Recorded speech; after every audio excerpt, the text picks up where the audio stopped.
Bismillah, walhamdulillah, wa sallallahu ala rasulillah.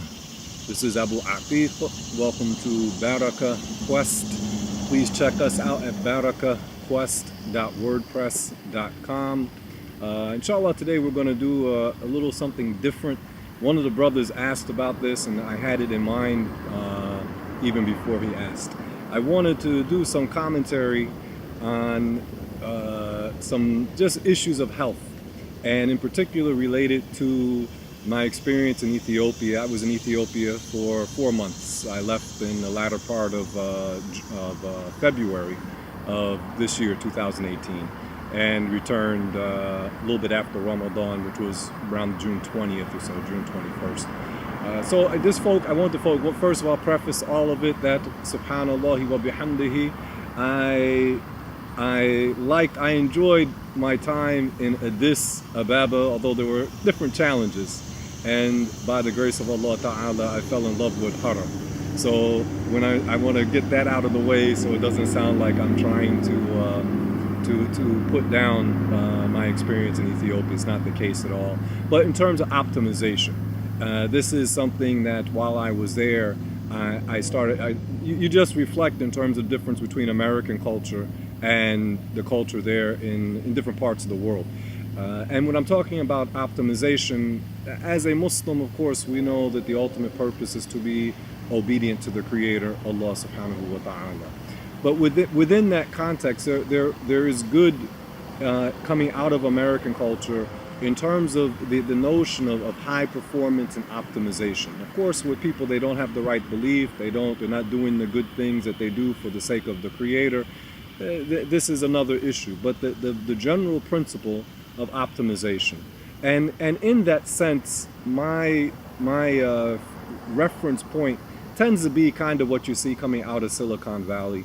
And again, I'm not talking about the greed, I'm not talking about the materialism, but this notion, which is very prevalent among the high performers there, that the issue of optimization and tapping into human potential. So I'm putting it in that context, and again, now coming from an Islamic point of view, of course the ultimate purpose, as we said, is to be obedient to the Creator. But that being so, how do we optimize? So regarding my health experiences in Addis, so I want to talk a little bit about diet and exercise. I went anticipating different challenges. I knew that certain things I wouldn't be able to eat. I wasn't sure how the food situation was, and I heard it wasn't optimal for an American caloric intake. Let me put it that way. So I wasn't shocked by what I saw. So while I was there in Addis, I'll talk about Addis in particular. I was there for 3 months, and in 1 month in Harar, primarily essentially the month of Ramadan. I was in Harar, Ramadan in a few days. And the first month, alhamdulillah, I didn't get sick. It is a sunnah when you go into a new land that you would eat a raw onion. So I did that as soon as I got in to Addis. I had the brothers gave me onion, and I think I had some honey also. Alhamdulillah, no problem the first month I was there. And I was careful about what I was eating. Just as a general heads up, when you go to a lot of countries, it's suggested that you don't eat the general salad, because the salads tend to be washed just in the local water, and of course if it's a salad, the food's not cooked, and a lot of times the local water, if you are not used to it, it will get you very sick. I know the water in Addis, you could smell it coming out of the spigot, and it didn't smell good. It smelled like pond water almost. So the people who are used to it, they grew up on it, that's one thing. But if you're coming from a place like the US, you don't want to get sick on your stomach. And that was something that I really didn't want, because one, didn't want to be sick, but also in terms of being sick on the stomach, you have a lot of issues with najasa and the filth, and having access to the bathroom, the toilet situation. So alhamdulillah, I didn't get sick on my stomach, at least not till the end of my time there. And it wasn't severe compared to what happened to me in terms of, I think, after the first month, I think it was a pneumonia that I got. One day I felt a scratch in the back of my throat, So I felt something was coming on, and I figured it was going to be a cold. So I talked to one of the brothers, and we just said, I said, let's go to the market, and we got some honey, and I took some honey. And usually, I know my body, and usually when I feel something coming on, I try to make the right adjustments. The next day I woke up and I was coughing and hacking and coughing, a lot of mucus, just mucus and mucus coming up. And that went on, usually I would usually expect it maybe 3 to 4 days at the most. This went on for multiple weeks, a month actually. So in the process, I think it was then that I lost a lot of weight while I was in Ethiopia. When I came back to America, I weighed myself, and I weighed 143 pounds. I hadn't weighed 143 since my early days in high school. So usually my weight prior to Ethiopia, I would assume was around 170. That's usually what it is, 165, 168, 170, 172. It fluctuates some. So I had lost a lot of weight, about 25 pounds while I was there. And when I came back, just kind of jump ahead a little bit. When I came back, while I was there, we would take a quote-unquote shower, which is basically just water and you're pouring it yourself while you're in the stall. And after a month or so, I'm starting to feel bones in places I didn't know I had bones. But we didn't have a mirror, so I didn't see myself in the mirror the whole time. So when I got back to America, and the first thing I longed to do was take a hot shower, and I took off my shirt and I looked in the mirror, and subhanAllah, I looked like, as they say, like one of these, mashallah, looked like a prisoner of war. I mean, I had lost a lot of weight, mashallah. I noticed also the day before the Eid, I went to put on some trousers. Usually I was just wearing sweatpants while I was there. I went to put on some trousers, and the pants were like, maybe I had 6 inches, maybe 4 to 5 inches of room, maybe 6 inches actually, in my trousers. I knew I had lost a lot of weight. So to bring that back, I got sick for a while. And usually my habit is when I get sick, I try to starve out the sickness. And usually that works for me. Usually, like I said, if I get sick, it's 3 or 4 days and I don't eat much. I monitor what I eat. And alhamdulillah, by the grace of Allah, typically I get over it. But this time it wasn't like that. So I was, like I said, for a week, and then another week. There was a period there for about a couple of days. I felt like I was getting better, and then it got back to where it was.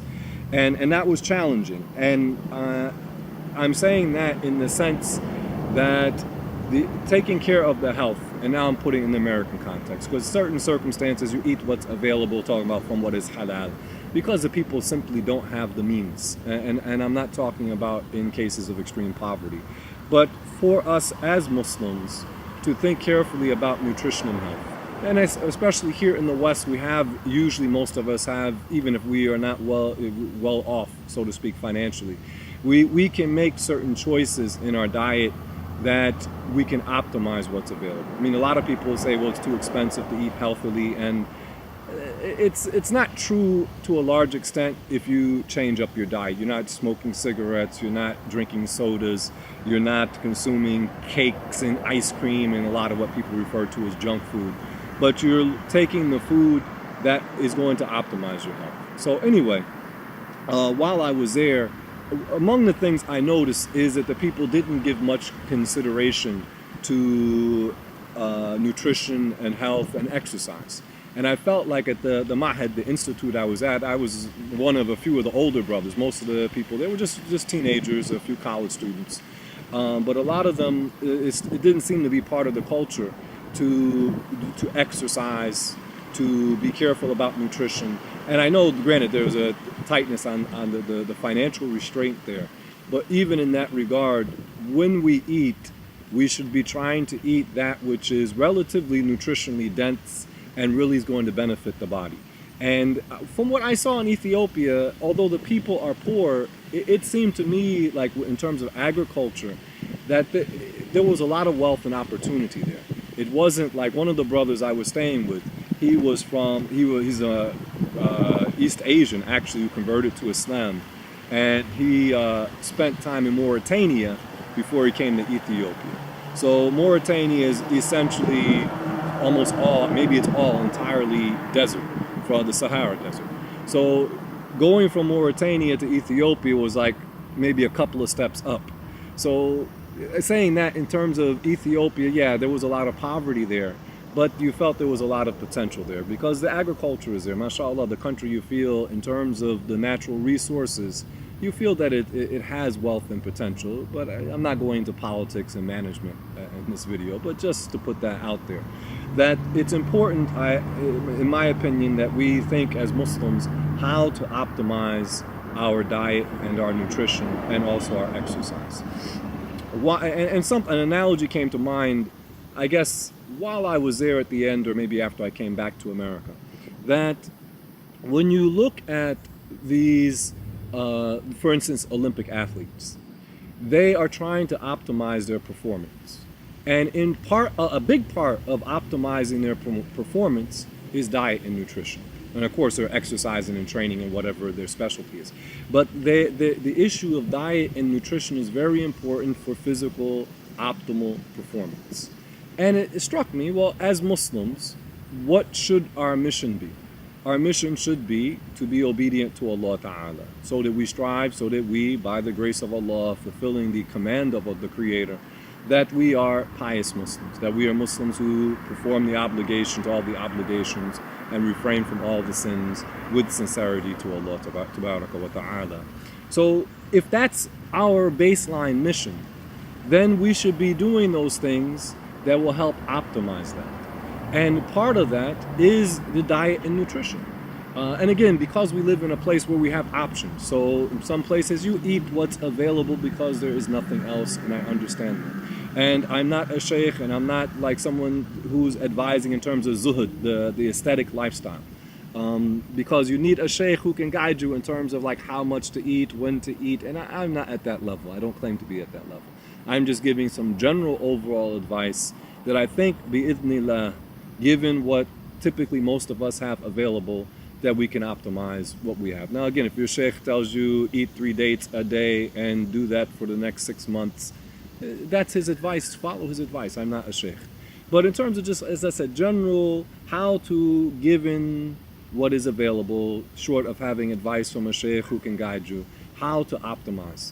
When we think of, okay, I want to be a pious Muslim, I want to be a righteous Muslim, that having a good diet, meaning, because from the good diet and from the exercise, God willing, you're going to increase your energy levels, you're going to feel more confident about yourself, you're going to have strength, and that strength to what? To have the energy and the enthusiasm and the zeal to perform your obligations, refrain from the sins, to be able to resist the sins. Because when a person is mentally weak, he's much more vulnerable to falling into sin. And one of the brothers mentioned to me recently that he heard that the person who is strong and fit, and it makes perfect sense, that the person who is strong and fit is also more resistant, has greater ability to resist the waswas, the demonic suggestions.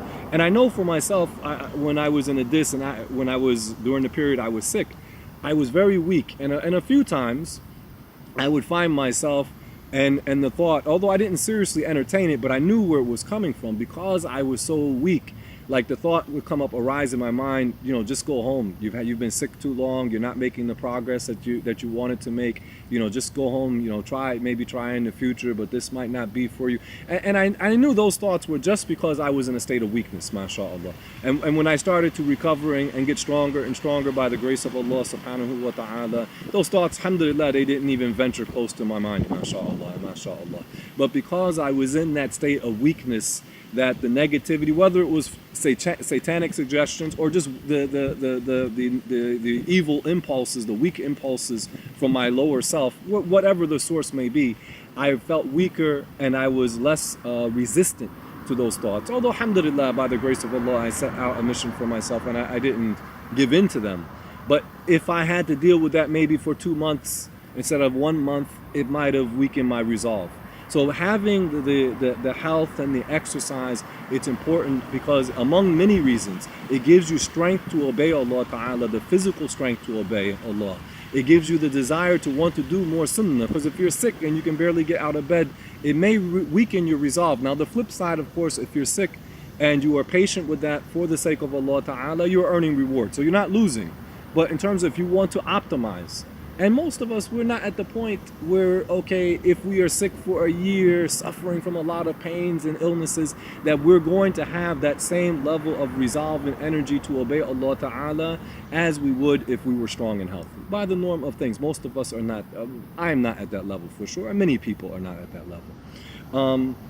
So that's one issue in terms of the diet, to really look at foods that are nutritionally dense and are going to optimize nutrition. So you don't, and when you're eating nutritionally dense foods, you don't need to eat a lot. You can eat a relatively small amount of food and get the nutritional benefit, and at the same time you're not just sitting around and stuffing your gut, which also is detrimental to your physical health and also your spiritual health. And we know the Prophet told us, sallallahu alaihi wasallam, that most of the sicknesses come from the stomach.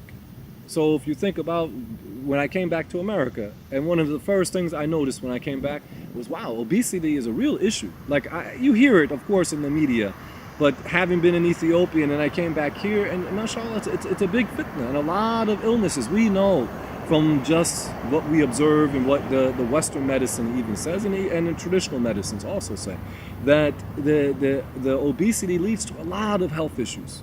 Why? Because people are eating a lot of food, and a lot of that food is not healthy and it's not nutritionally dense. So if you eat less food that is nutritionally healthy, that your body can extract the most nutrients from that food, and you don't need a lot of it, so you're not going to have excessive weight gain, then inshallah this is the right way to go. Now for myself, the obesity has never been an issue, mashallah. This is the way Allah Ta'ala created me.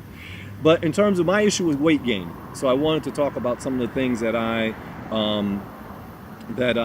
tried to do in terms of the weight gain issue. And since I left, I was 143 when I left, and I told myself, and I weighed myself around, I guess around June 23rd, June 24th, June 25th, around that time. And I told myself I wouldn't weigh myself until the 1st of September. And today is the 1st of September. I didn't weigh myself yet. I'll go and weigh myself after the video. I'll post what my weight gain has been. But coming back, I wanted to gain weight. And okay, they say when life throws you lemons, make lemonade. So I lost a lot of weight. But I said, okay, I need to gain weight. I want to gain weight. Even it was suggested to me by my sheikh, my primary sheikh. He said, you need to gain weight. He saw I lost a lot of weight. So that all being so, I put the good construction on it. Okay, I lost a lot of weight. I want to gain weight. So it's an opportunity for me to rebuild my body, bi'idhnillahi ta'ala, and gain positive weight, meaning gain a lot of muscle, inshallah. So what I did is I started going back to the gym. I was at the gym last year, 2017, I was good, alhamdulillah, from March until the beginning of October. I got sick then, something else happened, and I fell off the gym routine. But even when that happened, alhamdulillah, when I started doing my exercise routine and I was consistent with that after that sickness passed, alhamdulillah, the exercise helps a lot with the depression. The exercise, just a general stretching out routine, just some light calisthenics, it helped tremendously. But the weight program, going to the gym and lifting weights, there's a lot of benefit for a man to push up the weight. And I'm no expert, and I'm not like our brother Bahi. Shout out to him, mashallah. He's awesome, mashallah. But still, even for a person like myself, just a lay person in terms of going to the gym, and somebody who's not big and never was a big person, that lifting the weights and really pushing the weights up, getting out of your comfort zone and straining yourself in a good way, I'm not talking about abusing the body, but straining the body and getting it out of the comfort zone, it builds not only the physical strength, but it also builds the mental strength. So one of my goals was, and coming back, was to put on weight and to put on a lot of good weight. Now, one of the things I researched before I bought it, this is what's called creatine. Creatine is very good from what I read, and also from what I've seen in my own body, mashallah. It's good for weight gain. It's good for recovery from workouts. And I noticed this. Typically, I'd have a workout, relatively strenuous workout, and maybe instead of just taking one day off, I would feel like I need to take 2 days off. And I noticed with the creatine, that hasn't been the case, mashallah. That it's helped with that. It's helped a lot with that. So it helps with the increase in muscle mass. increase in terms of energy, in particular like being able to get that extra rep. And I notice this a lot, subhanAllah, and I believe a big part of it is coming from the creatine. Also, the creatine is good for production of testosterone, which is good for guys like my age, mashallah. And also the creatine is also known as a nootropic or nootropic. It's also known as a brain supplement, a cognitive supplement. So the creatine has a lot of benefit, mashallah. So I've been taking the creatine. The dose usually is you take, I believe, let's see what it is here. I think it's 5 grams, which is about a teaspoon. And you load it, meaning you take a lot during the first week or so to get it into your system. I think the loading phase, I think I was taking 4 teaspoons a day, so 20 grams a day, and then after that I've been on it about a teaspoon every day since then. So I've noticed a difference. I noticed, alhamdulillah, I noticed a difference in different ways with the creatine. So that's the creatine, which is good for, like I said, the muscle growth, recovery from exercise, and also it helps with the cognitive issues, to increase cognitive performance, and also good for testosterone production. This is maca. I bought some maca before. I was talking to one of the brothers at the camp, actually. He encouraged me to, well, the conversation encouraged me to get back to it. I had some maca, and I didn't notice it doing anything for me. I bought some. It was supposed to be organic, supposed to be relatively good stuff. I didn't really notice any difference. So after the conversation with the brother, I decided to go and get some more. I ordered another from this company called Anthony's. And I had some yellow maca. This red maca just came in the other day. I noticed a difference, mashallah. And maca, it's loaded with, basically it brings your body the hormonal balance. It's good for women who are going through menopausal issues or just like monthly cycle issues. It helps with that.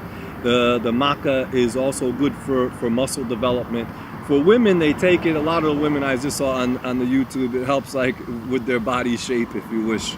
What I've noticed with it is the strength. It's also a nootropic. It's also good for cognitive development. It's good for energy. It's good for a lot of people. They talk about libido, and it seems like it has that effect. I'm not married, so just using the energy, not married, so I don't use it for that purpose. But the energy is there, which can be used for other purposes, mashallah. Also, the maca is also, let's say, good for exercise and energy and strength. Subhanallah wa bihamdi. So, and that's a new one for me, because like I said, the old maca I took, I didn't notice a big benefit.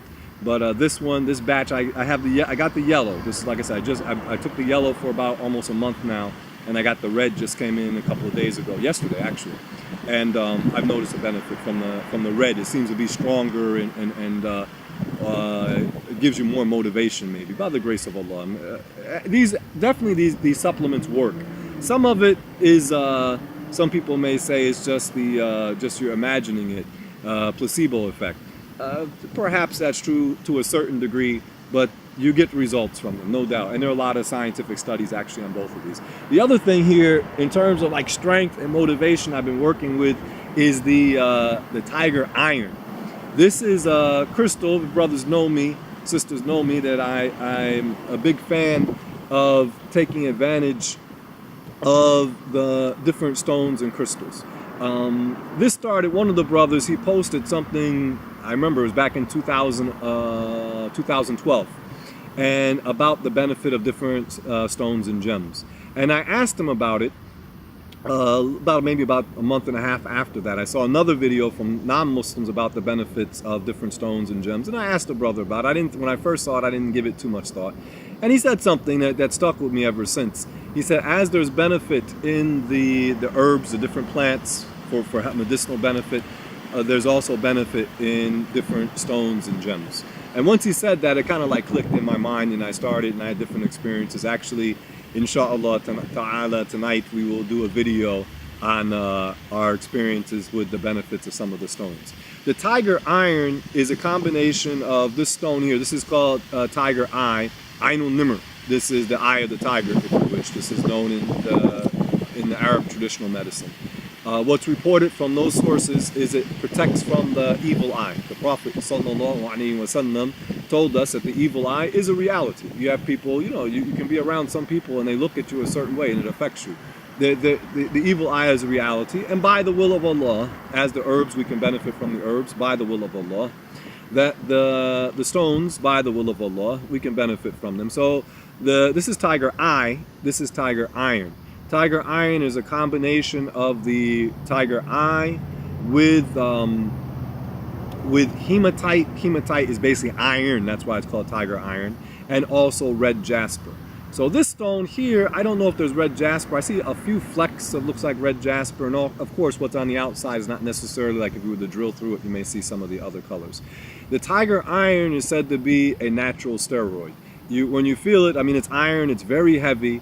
The yellow color, mashallah, it brings by the will of Allah Ta'ala, it brings like a certain uplifting, motivating energy. If you think like a solar energy, it's a very masculine type stone. So you feel the strength in the stone. So by the will of Allah Ta'ala, it's said that the tiger iron is good for muscle development itself. And I believe there's something absolutely to it. I use not this big stone, but when I go and I lift, I use a smaller piece of tiger iron. Also related, like I said, the red jasper, because it's also iron. Our blood is primarily, what makes the blood red is the iron. And the red jasper is a red colored stone. So I use some of these stones like between sets. I'll hold the stones, I'll rub the stones, and from my experiences, and many other people who are into this, they'll tell you there is definitely a benefit from these stones by the will of Allah Ta'ala. So in summary, although I didn't touch all the bases I wanted to, but one thing is, as Muslims, we should be training really to train to be pious.